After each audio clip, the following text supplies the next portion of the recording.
베토벤의 교향곡 하면은 아시겠죠? 운명, 영웅, 열정 이러한 것을 작곡한 위대한 음악가가 베토벤입니다. 베토벤은 인구가 3만 명이 되지 않는 작은 도시 본에서 태어났습니다. 귀가 잘 들리지 않았다고 합니다. 그래서 26살 때부터 더 나빠지기 시작해서 이 청력은 이 45세 때까지 굉장히 힘이 들었다고 합니다.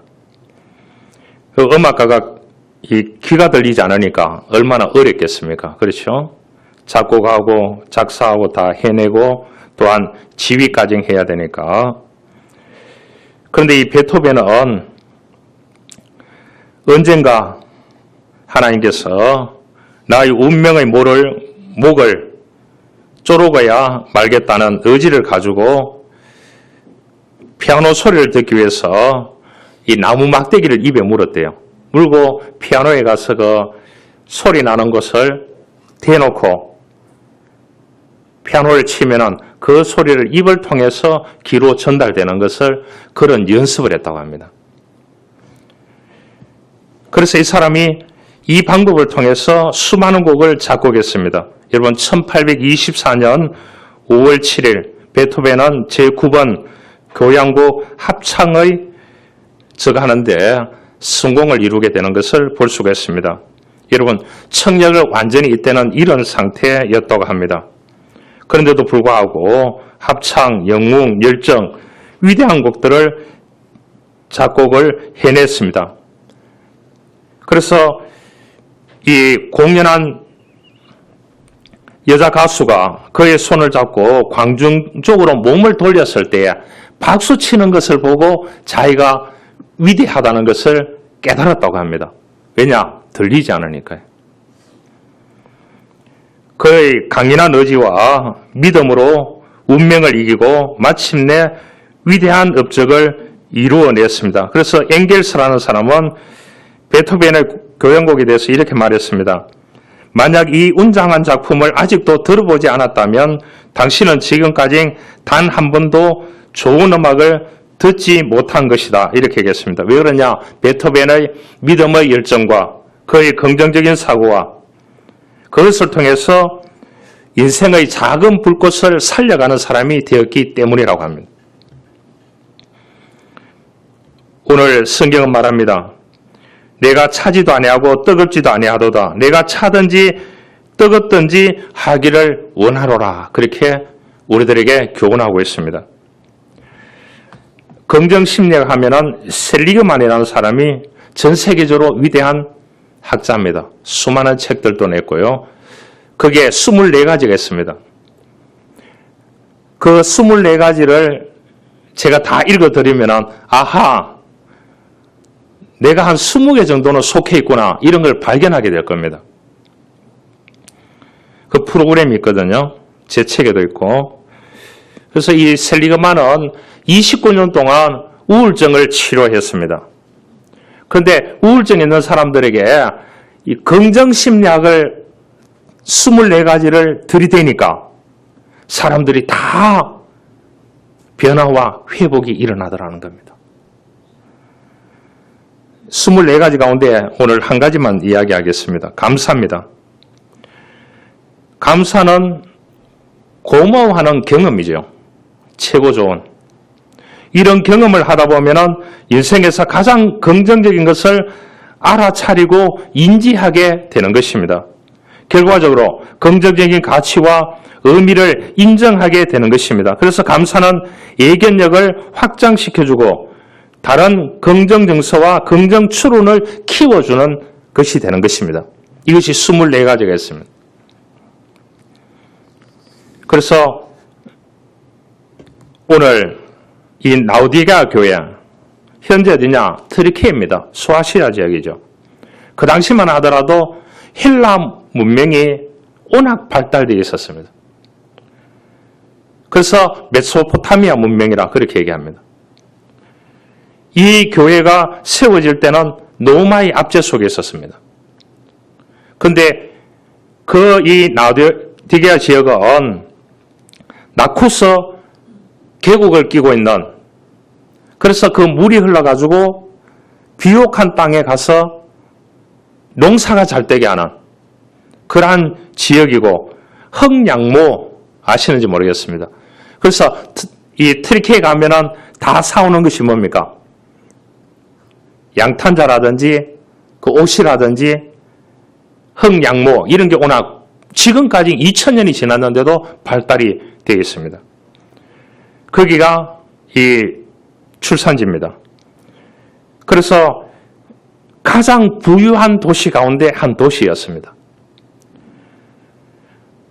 61년도에 지진으로 그 지역에 파괴되었을 때도 로마의 도움 없이 자력으로 도시를 건설했는 데가 라오디게아 지역입니다.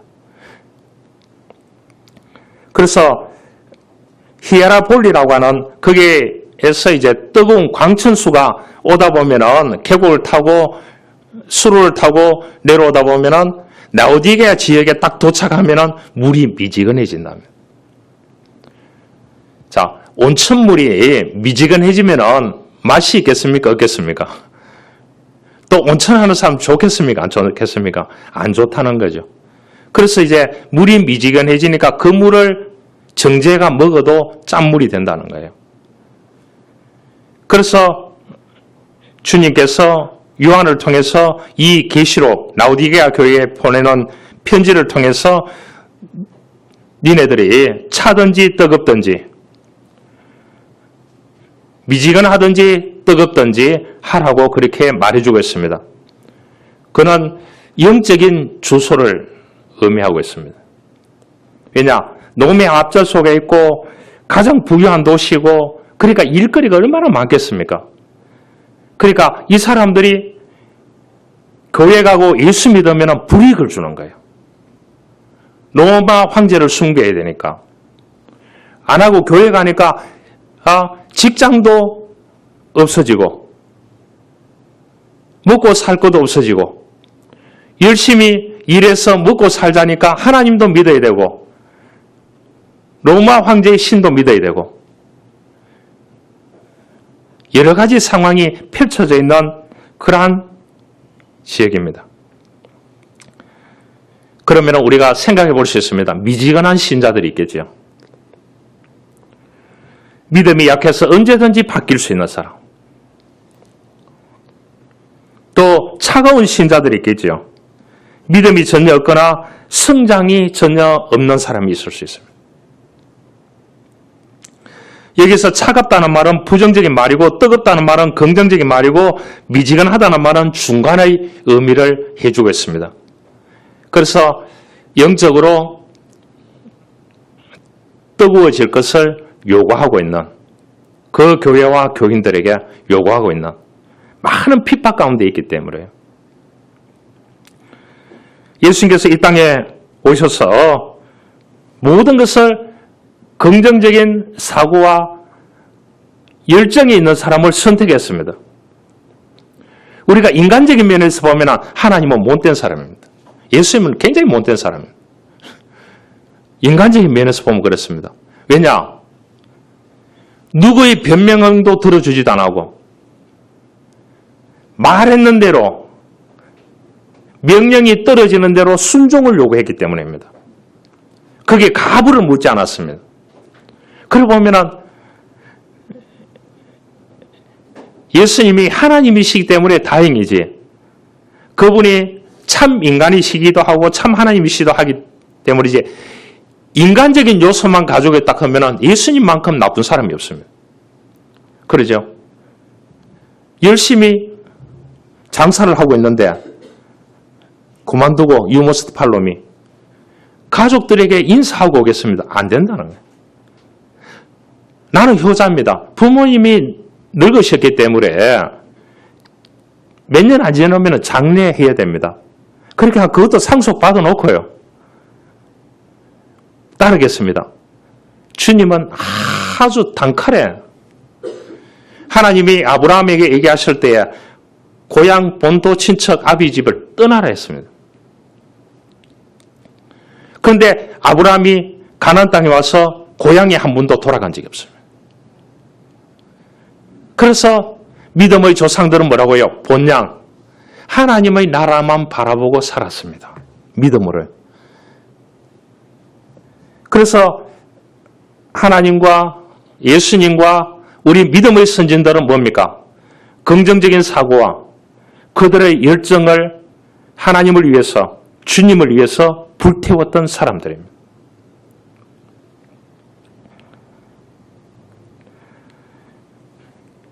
여러분, 우리가 이 긍정적인 사고와 열정을 가지고 이 땅에서 복음 들고 가치 있는 일을 해나가기를 원합니다. 할렐루야. 그것을 통해서 많은 사람들에게 스토리텔링을 구축하기를 원합니다. 그래서 긍정적인 이야기로 재구성해서 던져줌을 통해서 그 사람들이 하나님이 자기에게 주신 은사들이 다 있어요. 그 은사들을 통해서 또 다른 사람에게 흘러갈 수 있도록 흘러가는데 뭐와 함께?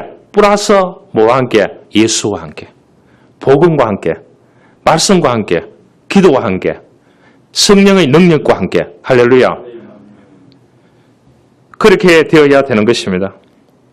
세계적인 부흥사였던 무디는 초등학교도 나오지 못했습니다. 그런데 주님께 가장 이 땅에서 훌륭하게 쓰임받았던 사람입니다. 미국이 대공황에 왔을 때 이 사람이 복음으로 돌아와야 된다. 집회를 해서 대공황을 극복하는데 역할을 했는 말이 무디 목사입니다. 그는 뜨거운 소명감과 열정과 긍정적인 사고를 가지고 앞만을 바라보고 갔던 사람 가운데 한 가지입니다. 여러분, 그 미국에 보면은 엘리엇이라고 하는 사람이 나옵니다. 이 사람은 유명한 시로, 작품으로, 문학으로 유명한 사람이죠.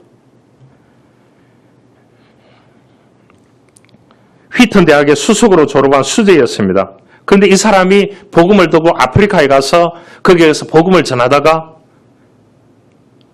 죽어뺐습니다. 여러분, 그 안타깝지 않습니까? 그런데 이 엘리엇이 그 원주민들에 가서 복음을 전하다가 젊은 나이에 죽었습니다. 그렇기 때문에 수많은 그 지역을 중심으로 해서 원주민에게 미국 선교사들이 대거 갔습니다.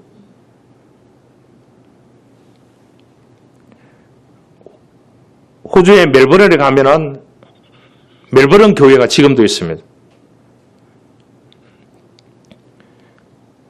여러분, 1800년대 말 1900년대 초에 데이비스 선교사가 서울에 와서 언더우드 선교사에게 한글을 좀 배우고 6개월 정도 배우고 내려올 때 마차를 타고 내려오다가 진주를 거쳐서 부산으로 가는 거예요. 부산에 도착하자마자 3일 만에 죽어뺐습니다. 그 젊은이가요. 젊은이는 멜버른 교회를 출석하면서 이 젊은 목사가 무엇을 했느냐? 대안학교를 운영했는 사람입니다. 그 학교가 지금도 있대요. 지금도 있대요. 그분이 부산에서 풍토병으로 죽으니까 호주의 멜버른 교회에서 어떻게 했느냐? 우리가 헌금을 다 하자. 더 돈을 모으자. 이렇게 해서 호주에서 이 경남 일대에 왔는 선교사가 수를 셀 수 없을 정도로 지원을 받아서 와가지고 이 경남에 복음을 퍼부었습니다. 그래서 학교를 지어주고 병원을 지어주고 그를 자기네들이 이 선교사들이 가져가느냐? 가져가지 않았습니다. 몸만 갔습니다. 어떤 사람은 여기에서 죽고 마산의 묘역에 묻혔습니다. 대단하지 않습니까? 엘리엇이 그렇게 했습니다. 하나님께 기도합니다. 이 쓸모없는 나무계피에 불을 붙여주소서. 그리고 주를 위해 타게 하소서. 나의 삶을 소멸하소서. 나의 하나님이시여. 이것이 주님의 것이오니 나는 오래 살기를 원하지 않습니다. 오직 풍성한 삶을 살게 하소서. 당신과 같이 주 예수님. 이런 기도문이 있더랍니다. 나중에 발견해 보니까요. 이런 사람이 있었기에 오늘날 아프리카에 복음이 들어가 있는 거예요. 그러잖아요. 여러분 어떤 길을 걷기를 원합니까? 우리는 믿지 않는 사람보다 더 높은 꿈을 가지고 하나님이 주신 은사, 그것을 더 가치 있게 확장하고 더 긍정적인 사고와 열정을 가지고 자기 자신에게 맡겨진 사명을 가지고 인생을 살아가기를 원합니다. 할렐루야. 여러분, 가장 위대한 선교 역사를 썼는 사람이 윌리엄 캐리입니다. 이 사람도 구두수송공이었어요. 여러분, 구두수송공이 굉장히 많습니다. 알겠죠? 위대한 목사, 위대한 선교사들 가운데. 그런데 이게 미국 사회에서는 이 구두수송공이 돈이 됐는가 봐요. 1800년대, 1900년대 초에. 이분이 그런 말을 했습니다. 하나님으로부터 위대한 일을 기대해라. 하나님으로부터 위대한 일을 기대하라는 거예요. 하나님이 주신다는 거예요. 그것을 보고 기도하라는 거예요. 그것을 보고 예배하라는 거예요. 그것을 보고 긍정적인 사고와 열정을 가지고 해보라는 거예요. 그리고 하나님을 위해 위대한 일을 시도해보라는 거죠.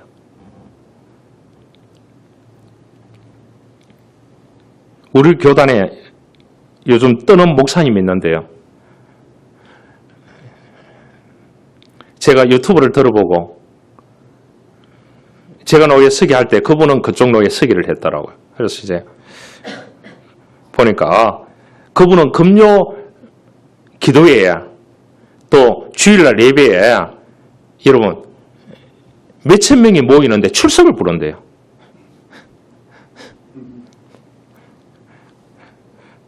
그래서 그 기도회 하는데 한 청년이 덩치가 너무 커가지고 와가 앉아있는데 목사님이 이렇게 세워가지고 살 빼라고 예수 믿는 젊은 청년이 정신 차리라고 막. 여러분 수백 명이 모여있는 교회 학교 교사고 한데 그런데 그 다음에 교회 안 나오더랍니다.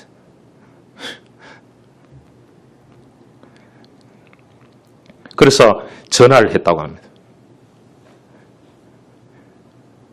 의지하면 미안하다 해야 될 거 아닙니까? 그래. 예수님이나 하나님은 미안하다 소리를 한 번도 한 적이 없다. 네 인생 꼬라지대로 살다가 죽어라. 그렇게 얘기했다. 그러니까 목사님 자문했습니다 하고 군에 가쁘더래요. 여러분 위대한 일을 이루시는 분은 하나님이십니다. 지금도 하나님은 위대한 일을 나를 통해서 우리를 통해서 이루기를 원하고 있습니다. 어디에요? 그곳에 믿음이 있고 헌신이 있고 희생이 있어야 되는 것입니다.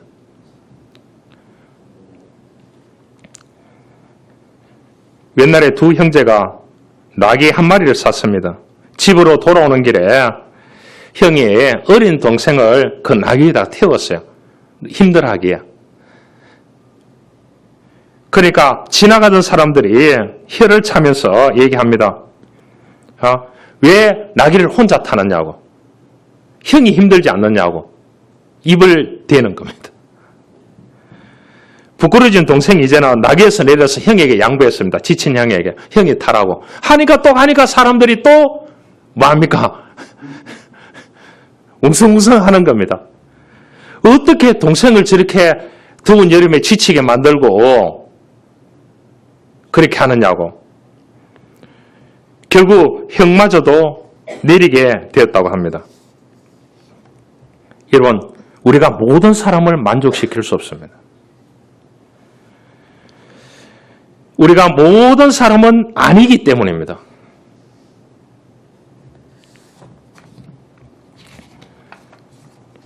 주보에 보면 마음의 속도를 노출하는 책 밑에 보면 정신분석학자 호나이가 그렇게 말했습니까? 어떻게 얘기했냐? 자신에게 가장 가혹한 폭군으로 군림하고 있다. 완벽함을 추구하고 자기 자신을 진심으로 받아들이지 않는다는 것이다. 자기 자신에게만 이렇게 가혹한 사람이 너무 많습니다. 또 타인에게 가혹한 사람이 너무 많습니다. 왜냐? 완벽함을 추구하기 때문에. 여러분, 모든 사람을 만족하게 할 수가 없습니다. 그러죠? 또 많은 사람을 만족시킬 필요는 없는 것입니다. 여러분, 성경에 보면 그랬습니다. 예수님이 오병이어의 기적을 행하고 수많은 기적을 행하고 군중들이 따라왔는데 내가 앞으로 십자가를 지고 당신을 구원하기 위해서 그 십자가에 죽고 3일 만에 부활하고 승천할 것을 얘기했을 때에 뭐라고 했느냐? 다 떠나가더라 그렇게 얘기했습니다. 그렇게 하고 12제자만 남았더라. 성경에 그랬습니다. 여러분 1000명 정도 모였는데 다 떠나가고 12명이 남았다. 예수님 흔들리지 않았어요. 흔들리지 않았어요. 여러분 모든 사람을 만족시킬 수는 없는 것입니다. 우리는 수많은 사람들과 살아갑니다. 그 구성원들은 저마다 다른 각도로 문제를 보고 해석합니다. 만족한 부분도 있고 그렇지 않는 부분도 있습니다. 어떤 경험을 하느냐, 어떤 상황에 처하느냐에 따라서 관점이 다르기 때문입니다. 여러분, 긍정적인 사고와 열정을 가지고 자신의 삶을 일구어 가기를 원하고 영적으로도 일구어 가기를 원하면 피말리는 삶에서도 놓치지 아니하고 하나님이 막판에 함께 하심을 믿고 믿음으로 그것을 견뎌내야 되는 것입니다. 할렐루야. 이것이 믿음인 것입니다. 여러분, 사람들은 이기적인 이익을 위해서 열정을 쏟아붓고 있습니다. 이것이 뭐라고 하느냐? 자기 편견, 자기 평양성이라 그렇게 얘기합니다. 모든 것을 자기 털 안에 놓고 해석을 하는 거예요. 그러니까 남이 다 틀렸는 거예요.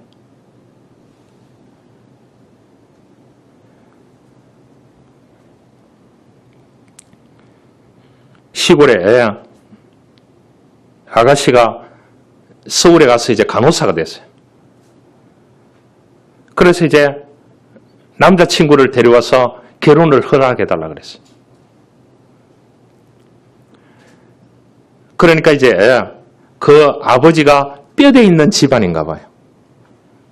그래서 이 남자에게 물어봤대요. 여러 가지 질문을 던져보니까 올라가다 보니까 위에가 뭐냐? 백정 출신이더라. 안 된다고 하니까, 사정해도 안 된다고 하니까 그 딸이 뒷간에 가서 농약을 들고 와도 허락하지 않으면 이것을 마시고 죽겠다 하니까 마시고 죽어라 그렇게 얘기했대요. 그런데 그 현장에서 마시고 죽었습니다.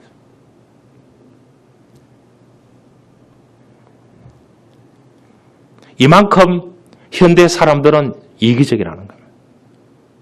자기 틀 속에 모든 것을 갖춰놓고 자기 편향, 왜곡된 시각, 왜곡된 인지는 바꿀 생각을 하지 않습니다. 여러분, 은혜를 받아야 됩니다.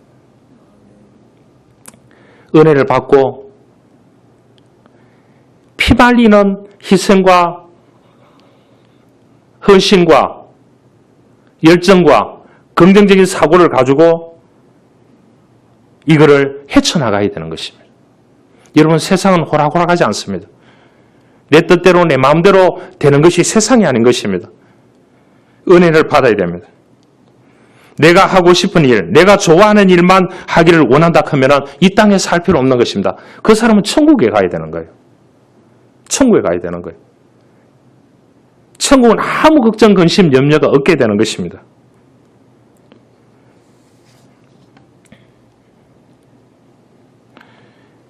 그 일본 철도의 설립자 이치조라는 사람이 있습니다. 이 사람이 신발을 정리하는 일을 맡았다면 세상에서 신발 정리를 가장 잘하는 사람이 되라. 그러면 세상은 당신을 신발 정리만 하는 신분으로 나오지 않을 것이라 그렇게 얘기했어요.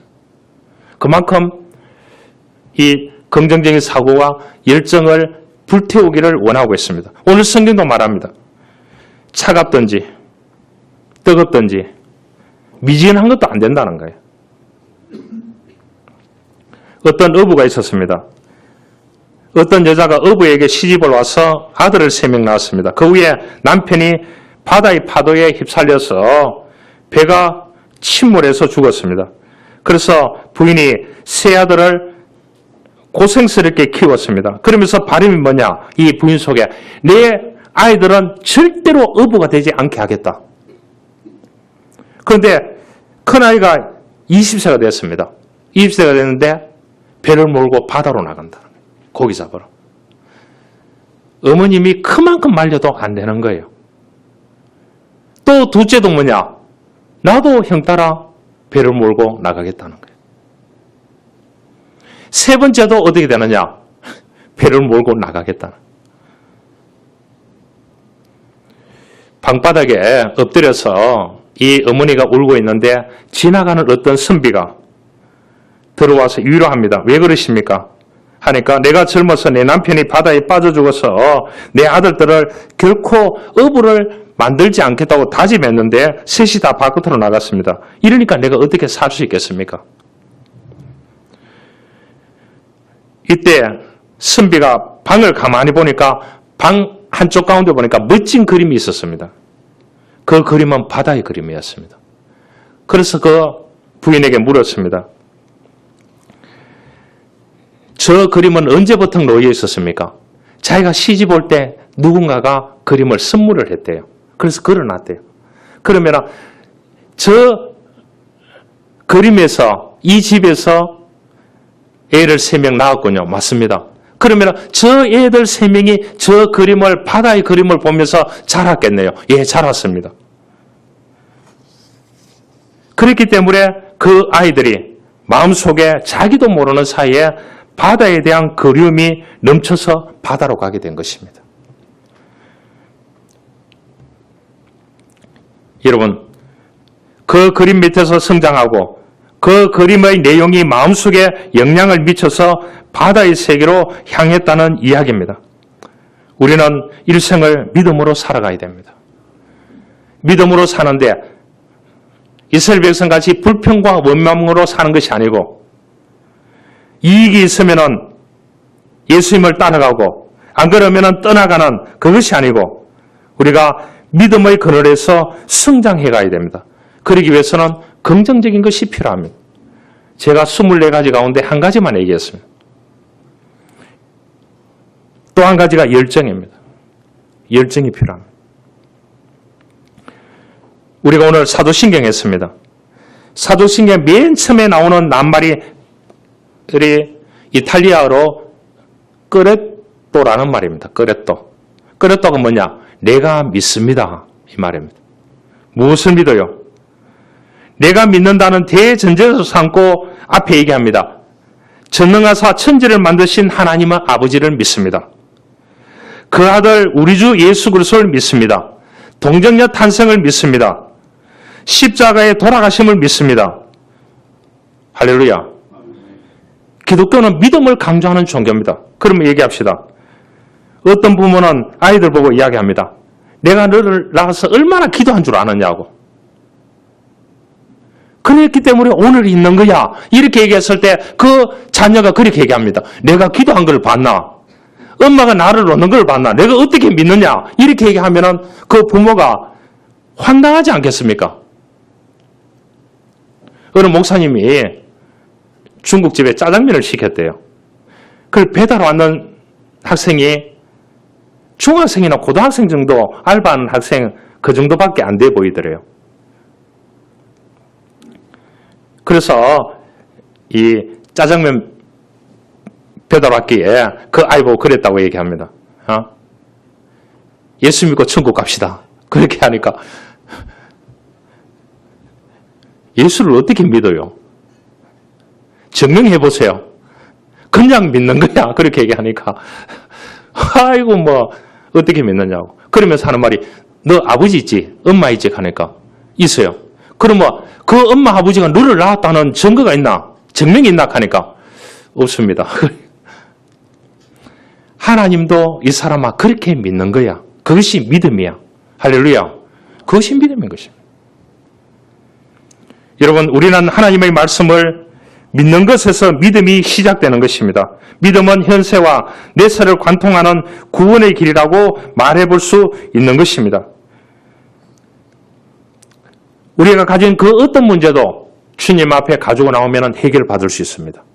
그런 긍정적인 사고를 가져야 됩니다. 그러한 열정을 가져야 되는 것입니다. 여러분들이 어떤 일을 시작하는데 이거를 잘못하면 포기해야 되는 거 아니냐? 이런 것을 먼저 생각해서는 안 된다는 거예요. 기도 한 판 딱 하고 말씀 한 구절 딱 펼치고 예배 한 번 딱 드리고 긍정적인 사고와 열정을 가지고 밀고 나가는 거예요. 나가다 보면 뭐가 있다고요? 굴곡이 없을 수 없습니다. 자기가 하는 일이 다 성공한다 하면 그 일을 안 할 사람이 누가 있겠습니까? 모세는 마른 지팡이 하나로 대단한 일을 이루었습니다. 왜냐? 하나님이 함께했기 때문에. 믿음을 보시는 하나님이 역사해 주신 겁니다. 힘들다고 멈추면 하나님이 꾸중하십니다. 일어서라고, 달려가라고, 긍정적인 사고를 가지고 앞만 보고 가라고, 열정을 좀 내라고, 우리를 뒤에서 밀어주시고 넘어질 때 세워주시고 이끌어 가시는 분인 줄 믿습니다. 여러분, 하나님은 이 긍정적인 사고와 열정을 가진 자에게 힘과 능력을 공급해 준다는 것이 계시된 하나님의 말씀, 창세기부터 요한계시록까지 있습니다. 오늘도 주님이 라오디게아 교회에게, 그 성도들에게 차갑든지 뜨겁든지 미지근하든지 선택하라 그렇게 했습니다.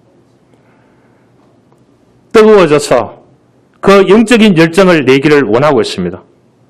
그래서 긍정적인 사고를 가지고 그 로마의 압제 속에서 자신에게 맡겨진 하나님의 일을 바르게 해나가기를 원하고 있습니다. 그래서 하나님께 영광 돌리기를 원한다고 했습니다. 지금은 온누리교회지만은 하영주 목사님이 온누리교회 목회하시다가 60대에 돌아가셨습니다.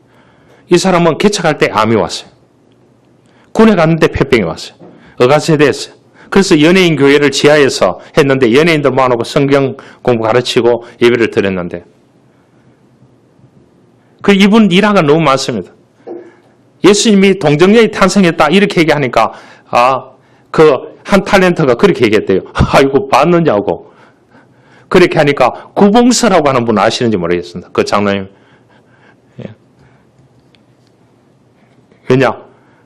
마리아의 신랑 요셉이 믿는데 왜 네가 지랄이냐고. 믿으라고. 그렇게 어렵게 이 사람은 폐병을 안고 제대해가지고 어떻게 하냐. 신학을 하면서 그 연예인 교회를 지하에서 했습니다. 이제 지상에서 교회를 이제 하려고 하니까 간암이 왔습니다. 또 큰일을 하려고 하니까 또 암이 또 왔어요. 또 큰일을 하려고 하니까 또 암이 왔어요.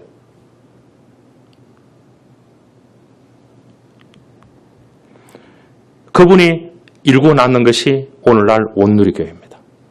그 온누리교회를 통해서 하영조 목사님이 포항에 넘어가는 대학을 인수해가지고 했는 대학이 한동대학교입니다. 그래서 그 교회에서 수백억을 투자해서 그 지방에다가 한동대 명문대학을 만들어 놨습니다.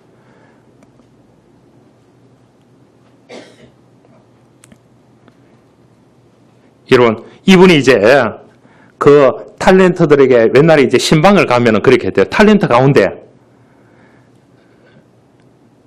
조금 깔끔한 사람인가 봐요. 집에 가보면 지저분하잖아요. 그 집에 신방을 가봤는데 이 사람은 예배를 드리고 난 뒤에 그 집을 다 치워주고 오는 그 탤런트가 있대요. 그냥 못 본대요. 다 치워준대요. 그래서 목사님이 그랬답니다. 그 사람을 꼭 데리고 갔대요. 왜냐? 하나님이 자기에게 준 은사라고. 그래서 더 지저분한 집이 있으면 그 사람이 스케줄에 맞추어서 그 집에 신방을 가게 됐대요. 가가지고 어떤 냉장고가 저거 하다 크면 그 사람이 냉장고도 바꿔줬대요. 제 탤런트니까, 돈을 버니까. 여러분, 사람들은 상황과 환경을 탓합니다. 우리는 정직하게 말해보아야 합니다.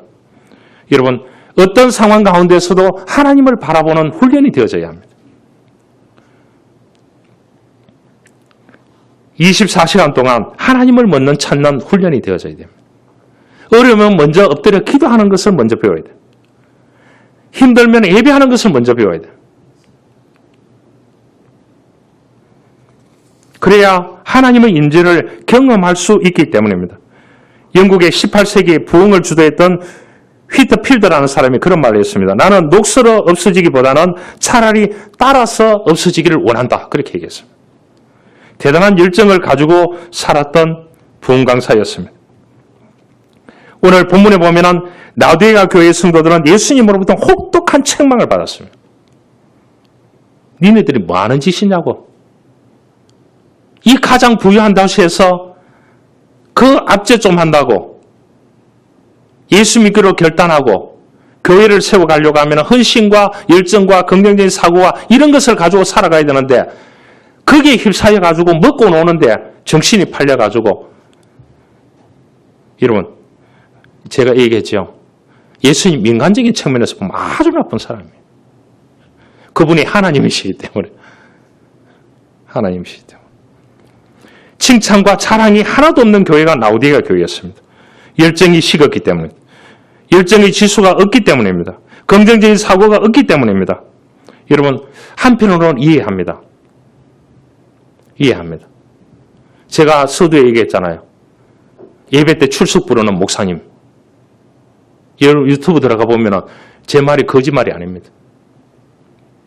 예배 때 그 수많은 사람이 출석 부르는데 헌금 이름도 안 낸대요. 안 내도 작년도에 한 사람이 10억을 헌금했대요. 그런데 뭐 상표한 달라, 이름을 밝혀달라 이렇게 얘기한 사람이 아무도 없대요. 그 목사님도 교인들 칭찬 한마디도 해본 적이 없대요. 자랑을 한마디도 해본 적이 없대요. 참 그런데 교인들 모이는 거 보면 대단하죠. 여러분들의 담임 목사 이상훈은 어때요? 제가 때로는 내 스스로 자책할 때가 많습니다.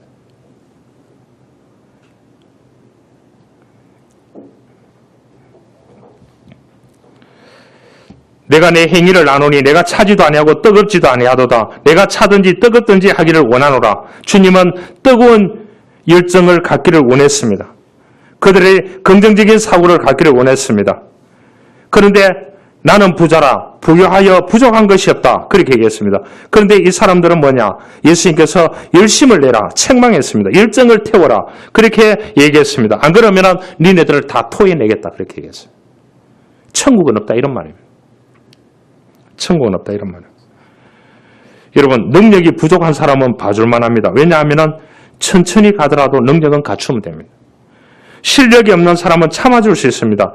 실력이 사이도록 도와주면 됩니다. 그러나 긍정적인 사고와 열정이 없는 사람은 아무 쓸데가 없는 겁니다. 하고자 하는 의욕이 없는 사람은 이룰 수가 아무것도 없는 것입니다. 여러분 베드로는 실력자가 아니었습니다. 그러나 그는 긍정적인 사고, 열정 하나만 가지고 주님을 믿고 따라갔습니다. 마지막에 로마에서 십자가를 거꾸로 지고 순교했는 사람 가운데 한 사람이 베드로입니다.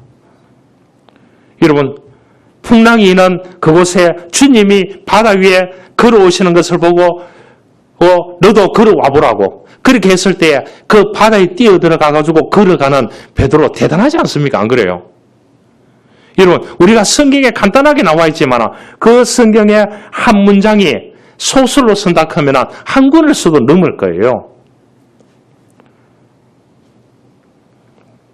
한 시대를 풍미했던 엘리야는 감멜산에서 850명 바알과 아세라 신을 섬기는 선지자들과 한판 승부를 벌였습니다. 하늘에서 불이 내려서 이 850명을 다 죽여버렸어요. 엘리야가 가는 곳마다 기적이 엄청나게 일어났습니다. 그런데 뭐냐? 그러니까 왕하고 왕후가 죽이려고 하니까 어디 갔냐? 노뎀 나무까지 도망을 갔습니다. 거기에서 더운 데서 뒤로 누워가지고 하나님 나를 죽여달라고 그렇게 했습니다. 우울한 때도 있었습니다.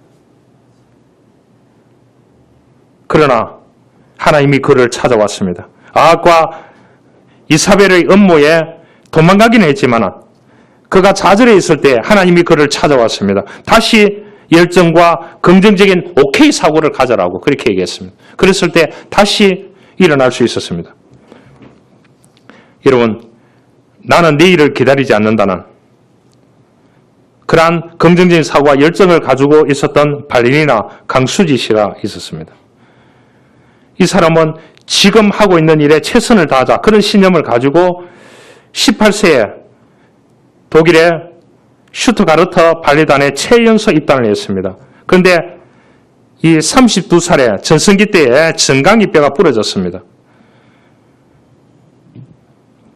그래서 이 무릎을 퇴치한다는 게 쉽지 않았습니다. 그러나 그는 포기하지 않고 꿈을 가지고 있었습니다. 그래서 다시 일어날 수 있었다고 그렇게 얘기했습니다. 여러분, 게으름 때문에 오늘 할 일을 내일로 미룹니까?